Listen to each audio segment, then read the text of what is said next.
शीरुषं देवं विश्वाक्षं विश्वशम्भुवं विश्वं नारायणं देवमक्षरं परमं पदं विश्वतः परमां नित्यं विश्वन्नारायणगुं हरिं विश्वमेवेदं पुरुषस्तद्विश्वमुपजीवति पतिं विश्वस्यात्मेश्वरं शाश्वतं शिवमच्युतं नारायणं महाज्ञेयं विश्वात्मानं परायणम्।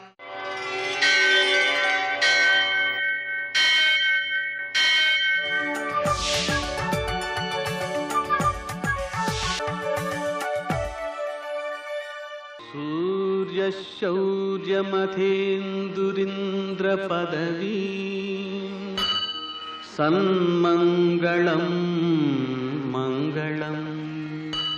పద్మావతి ప్రణయలాలిత ముగ్ధదేహ శ్రీ వెంకటేశరణమోచనమస్తు మహ్యం. నేటి కాలమాన విశేషాలను గమనిద్దాం. స్వస్తి శ్రీ చంద్రమాన మన్మథనామ సంవత్సరం దక్షిణాయనం వర్ష ఋతువు భాద్రపద మాసం శుక్లపక్షం శనివారం. సూర్యోదయం 6:08, సూర్యాస్తమయం 6:11. తిథి షష్ఠి రాత్రి 1:36 వరకు.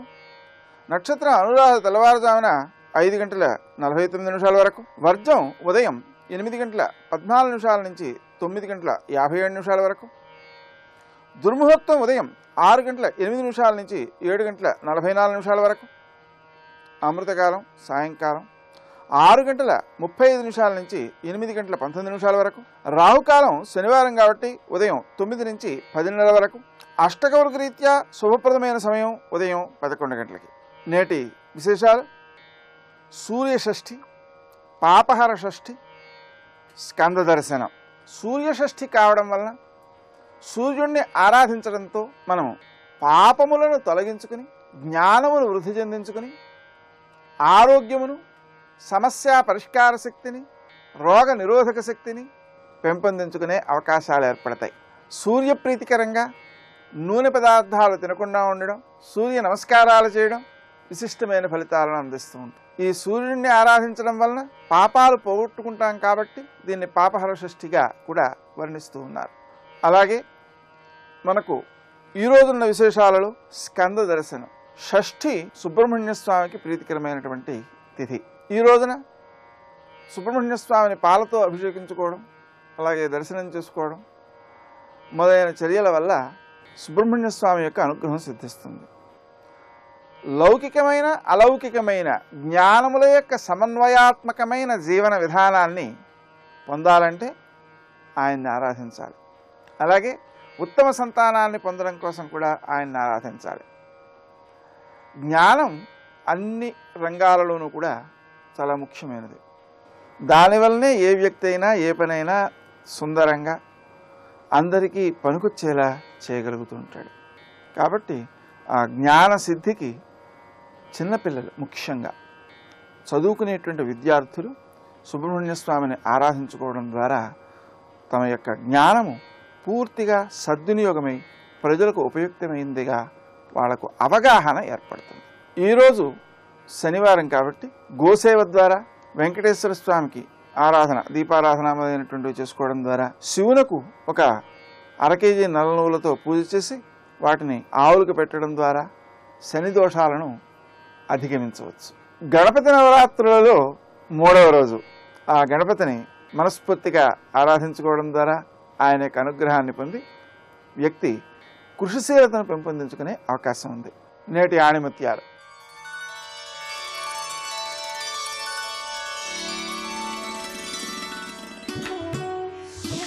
సత్సంగం మనస్సును నిర్మలంగాను ప్రకాశవంతంగాను చేస్తుంది. ఎవరో నిన్ను అర్థం చేసుకోలేదని బాధపడే కంటే నీ గుండె అట్టడుగు పొరల్లో దాగి ఉన్న చెమ్మని ముందు నీవు అర్థం చేసుకో.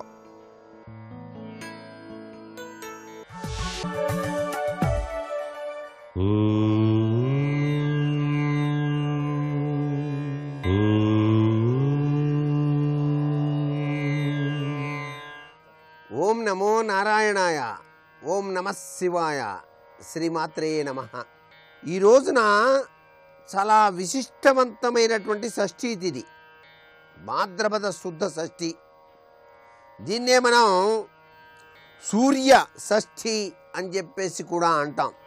ఆ చక్కని తల్లి, అమ్మల కన్నా అమ్మ లలితాంబిక, ఆ దేవిని ఈ రోజున తప్పనిసరిగా పూజ చేయాలి. అంతేకాకుండా ప్రాతకాల స్నానాలు ముగించుకొని సూర్యారాధన చేసి పంచగవ్యోపాసన చేయాలి. ఇది చాలా ముఖ్యమైనటువంటి విషయం. ఈరోజు పంచగవ్యోపాసన అంటే ఆవు పాలు, ఆవు పెరుగు, ఆవు నెయ్యి, గోమయం, గోమూత్రం ఇవన్నీ కూడా కలిపి 3 సార్లు పంచగవ్యోపాసన కనుక చేసినట్లయితే విశిష్టవంతమైనటువంటి అదృష్టం కలిగి తీరుతుంది సుమా. ఈ సూర్య షష్ఠి తిథి నాడు గణేశ నవరాత్ర సందర్భంగా వచ్చినటువంటి అపురూపమైనటువంటి ఈ యొక్క ప్రభావాన్ని ప్రతి ఒక్కరూ కూడాను సద్వినియోగం చేసుకోండి సుమా అని చెప్పేసి శాస్త్ర సమ్మతమైనటువంటి విశేషాంశం. ఈ రోజున ఆ తరుణ గణపతిని గనక ప్రార్థన చేసినట్లయితే సర్వే సర్వత్రా శుభాలు చేకూరుతాయి. అసలు తరుణ గణపతిని ప్రతినిత్యం కూడాను మనం ఇళ్లల్లో ధ్యానం చేసుకోవచ్చు. ఒక కార్యం దిగ్విజయంగా నెరవేరటానికి తరుణ గణపతి చాలా చక్కగా సహకరిస్తాడు. జీవితంలో ఏ కార్యం తలపెట్టినప్పటికీ దానిలో అవరోధాలు లేకుండా ఉత్సాహంతో ముందడుగు వేయటానికి తరుణ గణపతిని ఆరాధన చేయాలి అని చెప్పేసి మనకు శాస్త్ర సమ్మతమైనటువంటి విశేషాంశం ఉన్నది. కాబట్టి ఈయన రక్తవర్ణంతో ఉంటాడు, 8 చేతులు ఉంటాయి. ఈ గణపతిని ఎవరైతే ధ్యానం చేస్తారో అన్ని కార్యాలు కూడాను దిగ్విజయమై తీరతాయి సుమా అని చెప్పేసి శాస్త్రవచనం. సర్వే జనా సుఖినో భవంతు.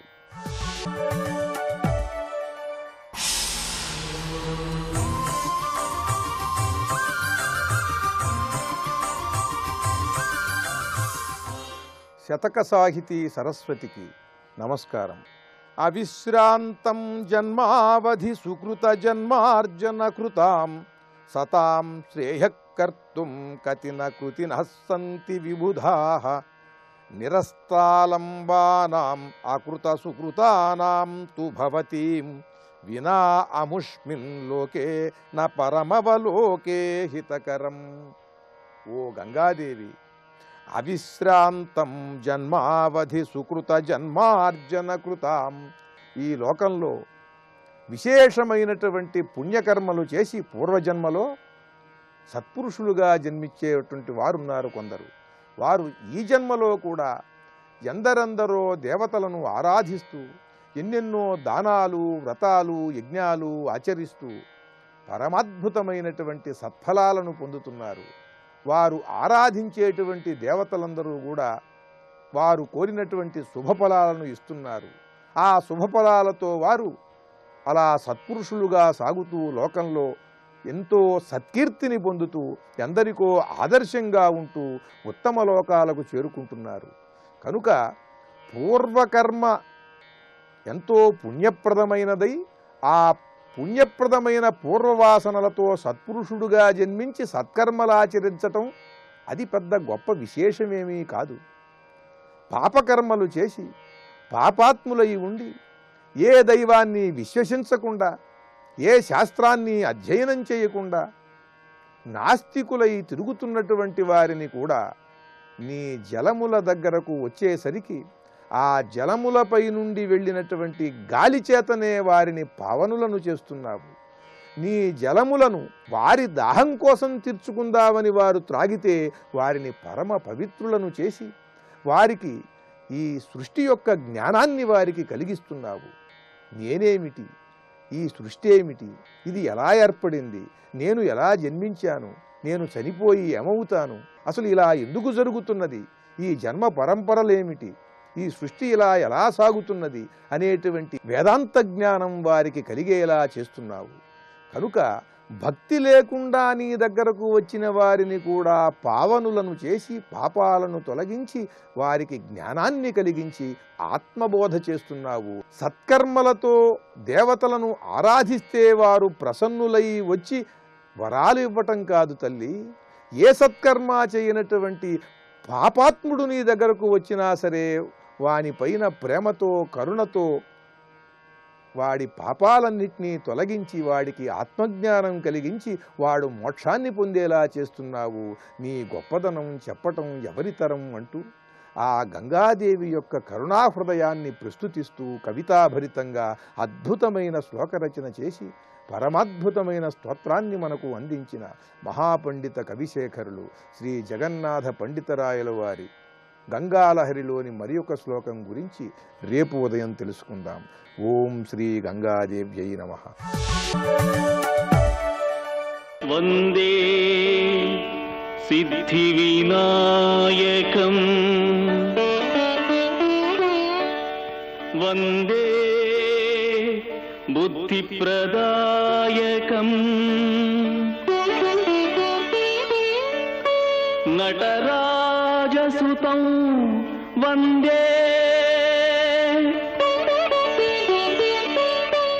వందే తం విఘ్ననాయకం.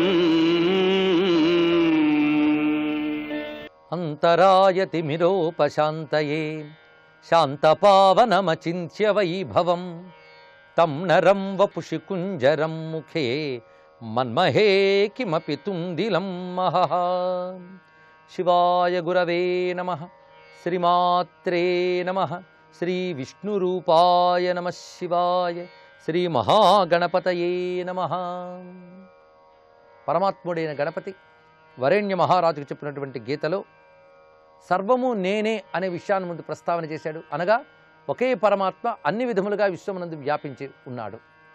బ్రహ్మ విష్ణు రుద్రాదులన్నీ కూడా ఒకే పరమాత్మ స్వరూపంగా తెలియగలగడమే యోగము అనే విషయాన్ని ప్రస్తావన చేసి అటువంటి యోగముతో బహిర్దృశ్యాచ సమయా వృస్థయా లోకయేత్ పుమాన్, అంతరంగమునందు బహిరంగమునందు కూడా సమదృష్టి కలిగి సుఖే దుఃఖే తథామర్షే హర్షే భీతౌ సమో భవేత్, సుఖదుఖాల్లోని క్రోధ సంతోషాల్లోని భయాల్లోని అభయాల్లోని అంతటా సమదృష్టి కలిగి ఉండడమే యోగము. అందుకే సమత్వం యోగముచ్యతే అని గీతావాక్యాన్ని ఇక్కడ గణపతి కూడా ప్రతిపాదన చేస్తున్నాడు. సర్వత్ర సమతా బుద్ధి స యోగో భూపా మే మతః, అంతటా సమబుద్ధి కలిగి ఉండడమే గొప్ప యోగము. ఇంకో మాట యోగో వైధేషు కౌశలం అన్న మాట వేశాడు. వైధేషు అంటే చెయ్యవలసిన కర్మలు విధులు అని అర్థం. యోగో వైధేష కౌశలం, ఇదే మాట కృష్ణ పరమాత్మ గీతలో యోగ కర్మసు కౌశలం అని చెప్పాడు. కర్మకు అంటుకోకుండా కర్మను చేయగలగడమనే నైపుణ్యమే యోగము సుమ. ఆ యోగం కలిగినటువంటి వాడే స్థితప్రజ్ఞుడని చెప్పబడతాడు. స్వత్మని స్వేన సంతుష్ట స్థిర బుద్ధిస్తదోచ్యతే, తన యందు తాను ఎప్పుడూ ఆనందంగా ఎవడుంటాడో అటువంటి వాడు స్థితప్రజ్ఞుడు, స్థిర బుద్ధి కలవాడు. అది యోగం, దాన్ని సాధించాలి సుమ అని చెప్తూ ఆ జ్ఞానాన్ని పొందడానికి మమతాహంకృతి త్యక్వా సర్వాన్ కామాంశ్చ యస్త్యజేత్ నిత్యం జ్ఞానరతో భూత్వా జ్ఞానాత్ ముక్తిం సయాస్యతి. మమకారాన్ని అహంకారాన్ని వదలి కోరికల్ని వదలి నిత్యము జ్ఞానంపై ఆసక్తి కలిగిన వాడే క్రమంగా ముక్తిని పొందగలడు అని వివరించారు. సాంఖ్య సారార్థ యోగము అని ప్రథమాధ్యాయానికి పేరు. తర్వాత అధ్యాయంలోకి ప్రవేశిస్తున్న ద్వితీయోధ్యాయం. దీనికి కర్మయోగము అనే పేరున్నది. ఇక్కడ గజాననుడు వరేణ్యుని అడుగుతున్న ప్రశ్నకి సమాధానంగా చెప్తున్నాడు. కర్మయోగం గొప్పదా లేదా అన్నిటిని విడిచిపెట్టే యోగం గొప్పదా అంటే జ్ఞాననిష్ట కర్మనిష్ట. నువ్వేం చెప్పావు, జ్ఞానమనంద నిష్ట కలిగి ఉండాలి అన్నావు, అది గొప్పదా లేదా కర్మనిష్ట, రెండిట్లో ఏది గొప్పది అంటే అస్మిన్ చరాచరే స్థిత్యౌ పురోక్తే ద్వే మయా ప్రియా. రెండు రకములైనటువంటి యోగములు ఉన్నాయి సుమా. ఇది నేనే జగత్తుకు పూర్వం ఏర్పాటు చేశాను. అది సాంఖ్యానాం బుద్ధియోగేన వైధయోగేన కర్మిణాం. వైధయోగం అన్నా కర్మయోగం అన్నా ఒకటే. శాస్త్రము చెప్పినటువంటి కర్మల్ని ఆచరించాలి, అందుకే వైధయోగం అన్నారు. అది ఒట్టి కర్మ అంటే శాస్త్రము చెప్పని కర్మలు కూడా అవుతాయి, ఏది చేస్తే అదే కర్మ అయిపోదు. వైధయోగం అని చక్కటి పేరు వేసిన గణపతి ఇక్కడ. అంటే శాస్త్రోక్తమైన కర్మల్ని ఆచరించడం కూడా యోగమే, అన్ని కర్మల్ని జ్ఞానముకై పరిచయించడము యోగమే. అయితే ఎవరికి ఏది అనేది చూసుకోవాలి. నివృత్తి మార్గగాములైనటువంటి వారికి సాంఖ్యయోగము అనగా కేవల జ్ఞాననిష్ట గొప్పది. ప్రవృత్తి మార్గంలో ఉన్నటువంటి వారు కర్మయోగాన్ని చేయాలి. కర్మ ఆచరణ వేరు, కర్మయోగం వేరు. కర్మని నేను చేస్తున్నాననే అహంకారాన్ని విడిచిపెట్టి నాకు అర్పణ బుద్ధితో చేసినప్పుడు అది వైధయోగం అనిపించుకుంటుంది. అది కూడా యోగమే. అది నన్ను చేర్చుతున్న సుమ. పైగా జ్ఞానానికి కర్మ విరోధము అనుకుని చాలామంది కర్మలు మానివేస్తారు. అది చాలా పొరపాటు సుమ అనే మాట చెప్తున్నాడు. అకర్మణ శ్రేష్టతమం కర్మాని కృతం తియత్. అసలు ఏ పని చెయ్యకుండా ఉండడం కంటే నిష్కామంగా కర్మ చేయడమే శ్రేష్టము. ఎందుకంటే మానవ శరీరమే కర్మ శరీరము. కర్మ శరీరమైన ఈ శరీరంతో కర్మ చేయకుండా ఉండలేడు. కానీ కర్మ అక్కర్లేదు అంటే ముందు శాస్త్రోక్తమైన కర్మలు విడిచిపెట్టేస్తాడు. కానీ కర్మ అక్కర్లేదని చెప్పడం కాదు నాయన. మదర్థేయాని కర్మాని తాని బద్ధంతి నక్వచిత్. జ్ఞాన మార్గగాములు కర్మ బంధిస్తుంది కనుక కర్మను విడిచిపెట్టాలి అని అంటారు. ఎందుకంటే కర్మ వల్ల జన్మలు వస్తాయని. కానీ మదర్థేయాని కర్మాని, నా నిమిత్తమై ఏ కర్మలు చేస్తారో అది బంధించదు. కనుక ఇప్పుడు ఏం చేయాలి? నన్ను ఉద్దేశించి నాకు అర్పణంగా కర్మలు చేస్తే అది బంధహేతువు కాదు సుమ. అలా కాకుండా ఫలాకాంక్షతో కోరికలతో చేసే కర్మ మాత్రం బంధహేతు అవుతుంది. కనుక కర్మని నాకు అర్పణంగా చేయడము ముఖ్యం.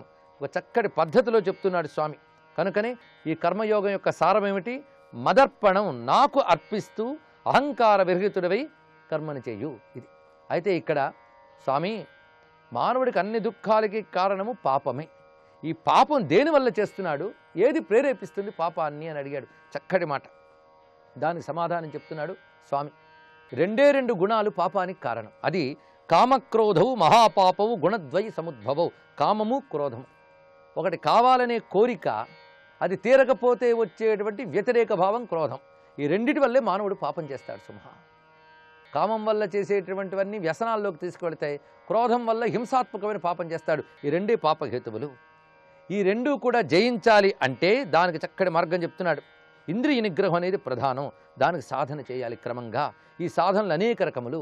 అవి యజ్ఞాదుల రూపంలో ఉంటాయి, యోగ రూపంతో ఉంటాయి. ఇవన్నీ పద్ధతిగా స్వామి వివరిస్తున్నాడు. మనం దాన్ని గ్రహించుకుంటున్నాం. జీవితంలో తరించాలనుకునే ప్రతివాడికి ఇది అవసరం. మీరు గట్టిగా ఆలోచిస్తే తత్వ ప్రతిపాదన చేసే హిందూ గ్రంథములన్నీ అన్ని మతాల వారికి జ్ఞానాన్ని బోధిస్తున్నాయి. ఇక్కడ గ్రహించినట్లయితే ప్రతి మానవుడు తరించడానికి పనికొచ్చే గొప్ప మాటలు ఇవి. కనుకనే మానవుడనేవాడికి పనికొచ్చేటువంటి జ్ఞానం ఇచ్చినటువంటి సార్వజనీనమైన హిందూ మతంలో ఈ గణేశ గీతలో కూడా ఇదే విషయాన్ని ప్రతిపాదన చేస్తున్నారు. కర్మయోగం పూర్తి చేసి విజ్ఞాన ప్రతిపాదన యోగంలో ప్రవేశిస్తూ స్వామి చెప్తున్నాడంటే ఈ కామక్రోధాలను నిగ్రహించుకోవడానికి ప్రయత్నం చేయాలి. ఈ ప్రయత్నం నిరంతరం విచారణతో ఇంద్రియ నిగ్రహంతో చేయాలి. అంతేగాని చిట్ట చివరి జీవితంలో చూసుకుందాంలేండి అప్పుడు అంటే లాభం లేదు.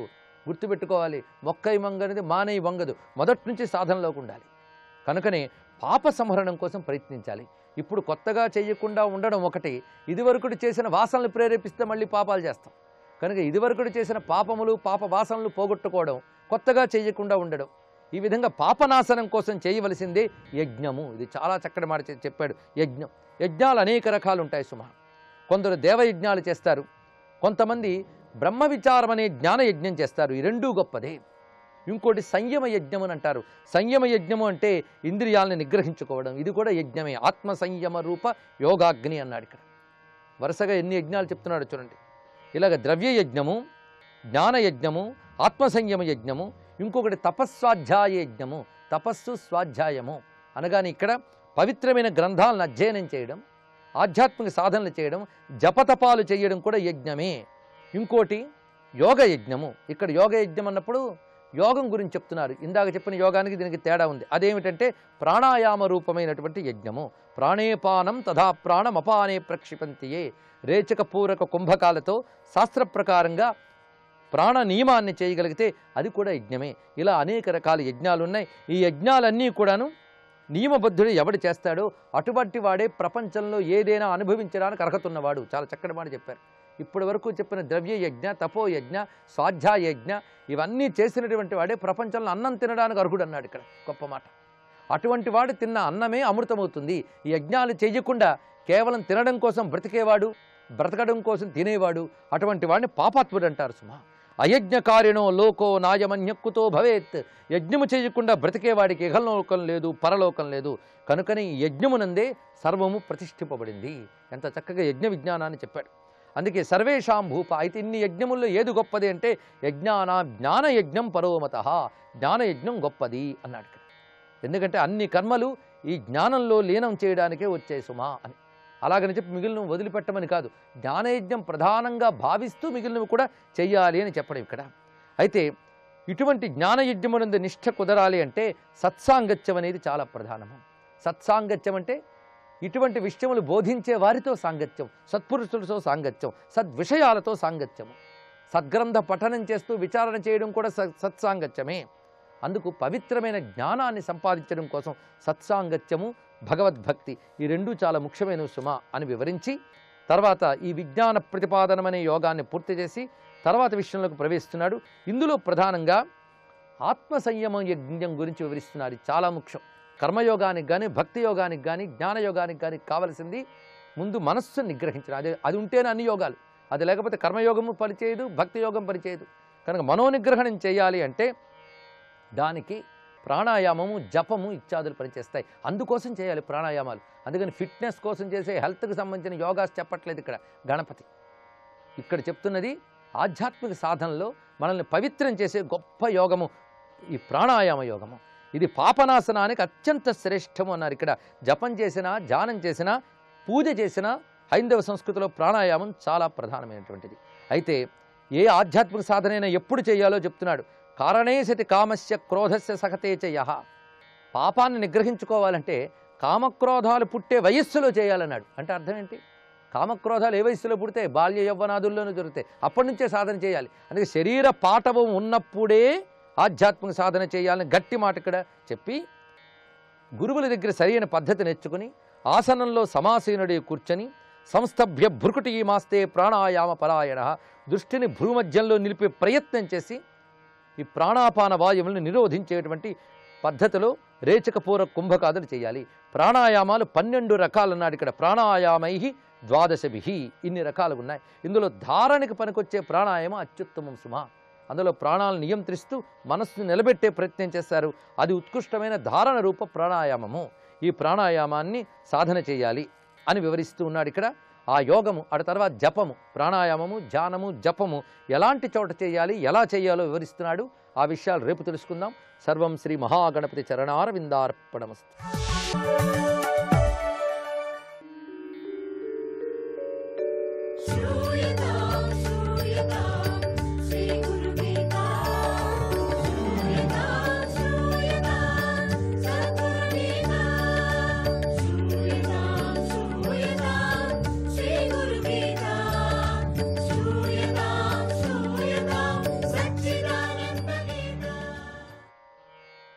జై గురుదత్త. అహంకారం సముద్రంలో లేచే అలలను ఏ విధంగా లెక్కించలేమో అహంకారం యొక్క రూపాలని కూడా అలాగే లెక్కించలేము మనం. విపరీతంగా ఉంటాయి అహంకారం. మాటల్లో అహంకారం చూపిస్తుంటాం, చేష్టలతో అహంకారం చూపిస్తుంటాం, మన దర్పంతో అహంకారం చూపిస్తూ ఉంటాం, మన కోపంతో అహంకారాన్ని చూపిస్తూ ఉంటాం, మన అలంకారాలతో అహంకారాన్ని చూపిస్తూ ఉంటాం, మన దర్పం యొక్క మన యొక్క దర్బారం అని చెప్తారు, దాంతో అహంకారం చూపిస్తుంటాం. అహంకారం తలకెక్కినవాడు తన లోపాన్ని గ్రహించలేడు. ఏం చేస్తున్నాడో తెలియటం లేదు. పిచ్చపిచ్చగా ఎందుకు అట్లా ఆడుతున్నాడో తెలియదు. ఇతరుల గుణాల్ని అసలే గ్రహించలేడు. తన గుణమే తనకు తెలియదు, ఇంక ఇతరులు గుణాలు ఎట్లా గ్రహిస్తాడండి? రెండవది, అందరికంటే తానే గొప్ప అని, అన్నీ తన ప్రభావం వల్లే జరుగుతున్నాయని విర్రబీగుతూ ఉంటాడు. వేరే స్థాయి దాటిన అహంకారం తక్షణం పతనానికి దారితీస్తుంది. దాని నుండి రక్షించేందుకే గురువు అవసరమైతే తగిన శిక్ష విధించి అయినా శిష్యుడిని సరిదిద్దుతూ ఉంటాడు. నిజంగా గురువు ఆ శిష్యుడు కావాలా, వీడిని ఉద్ధరించాలా అంటే సరి అయిన శిక్ష ఇచ్చి శిక్షణ ఇస్తూ ఉంటాడు. వారు మానవులైనా దేవతలైనా వేరే వారైనా ఈ శిక్ష తప్పనే తప్పదు. జగద్గురు అయినటువంటి పరబ్రహ్మ ఇంద్రాది దేవతలకు బుద్ధి చెప్పిన కథను మనం తెలుసుకుందాం. దీనికి ఒక ఉదాహరణ. ఇంద్రాది దేవతలైనప్పటికేమిటి, వాళ్ళకు కూడా బుద్ధి చెప్పినటువంటి కథ మనం తెలుసుకుందాం. ఆ పరబ్రహ్మ ఎట్లా చెప్పాడు వీళ్ళందరికీ. ఒకప్పుడు ఘోరమైనటువంటి దేవాసుర యుద్ధం జరిగింది. అప్పట్లో ఈ రాక్షసులకి దేవతలకు యుద్ధం జరుగుతూనే ఉండేది. దేవాసుర యుద్ధం జరిగింది. భగవంతుడి అనుగ్రహంతో దేవతలు రాక్షసులపై విజయం సాధించి స్వర్గాన్ని పొందారు. ఇది జరిగిన కొద్ది కాలానికి ఇంద్రుడు దిక్పాలకులతో కలిసి ఒక పర్వత శిఖరం మీద విహరిస్తున్నాడు, విర్రవీగుతున్నాడు. దిక్పాలకులు ఇంద్రుడి పరాక్రమాన్ని పొగడుతున్నారు కూడా. ఇంద్రుడు కూడా వాళ్ళని మెచ్చుకుంటున్నాడు. రాక్షసుల్ని జయించింది మేమంటే మేము అని ఎవరికి వారే పొంగిపోతున్నారు. రాక్షసుల్ని జయించారు కదా వీళ్ళు దేవతలు. అంతలో వాళ్లకు కొద్ది దూరంలో అంతకు ముందెన్నడూ చూడని ఒక యక్ష రూపం కనిపించింది. అతడెవరో, అక్కడ ఎందుకు తిరుగుతున్నాడో కనుకరమ్మని ఇంద్రుడు అగ్నిదేవుణ్ణి పంపించాడు. ఎందుకు వచ్చాడు, ఈ పర్వతంలో ఎందుకు వచ్చాడు వీడు, ఎవరుండొచ్చు చూసుకురాపో అని పంపించాడు. అగ్నిని చూస్తూనే యక్షరూపంలో ఉన్నటువంటి పరబ్రహ్మ, ఎవరు నువ్వు, నీ శక్తి ఏమిటి అని ప్రశ్నించాడు. అగ్ని ఆశ్చర్యపోతూ, నేనెవరో తెలియదా నీకు, నేను సర్వదాహకుడిని, అన్ని భక్షించేసేస్తాను కూడా, క్షణంలో దేన్నైనా బూడిద చేయగలను, ఇంతకు నువ్వెవరు చెప్పు అన్నాడు. యక్షుడు, నా సంగతి తర్వాత చెప్తా కానీ ముందు ఈ గడ్డి పూచను కాల్చి చూద్దాం అని ఒక ఎండు గడ్డి పర్రకను అతడి వైపు విసిరాడు. అగ్ని మండిపడ్డాడు. ఉరిమి చూశాడు. ఏమనుకున్నావు నువ్వు, గడ్డి పూస నా మీద వేస్తావా నువ్వు అని తన శక్తినంతా ప్రయోగించాడు. అయినా గడ్డి పూస కాలలేదు. తెలిసిందిగా నీ శక్తి, ఇక వెళ్ళు అన్నాడు యక్షుడు. ఇక అగ్ని అవమానంతో వెనుదిరిగి ఆ యక్షుడిని గురించి తన శక్తినంతా కూడబెట్టి కాల్చాలా అని అన్నప్పటికీ కూడా కాల్చలేకపోయా నేను. అమ్మో, సామాన్యుడు కాదు ఈ యక్షుడు, ఎవరో ఏంటో, నేను ఓడిపోయానని చెప్పి ఇంద్రుడికి వచ్చి చెప్తాడు. సామాన్యుడు కాదు, విపరీతమైన పెద్ద మాయాది ఉండొచ్చేమో అని చెప్తూనే ముందుకేమవుతుంది చూస్తామా. ఇంద్రుడు ఏమంటాడో. జై గురుదత్త.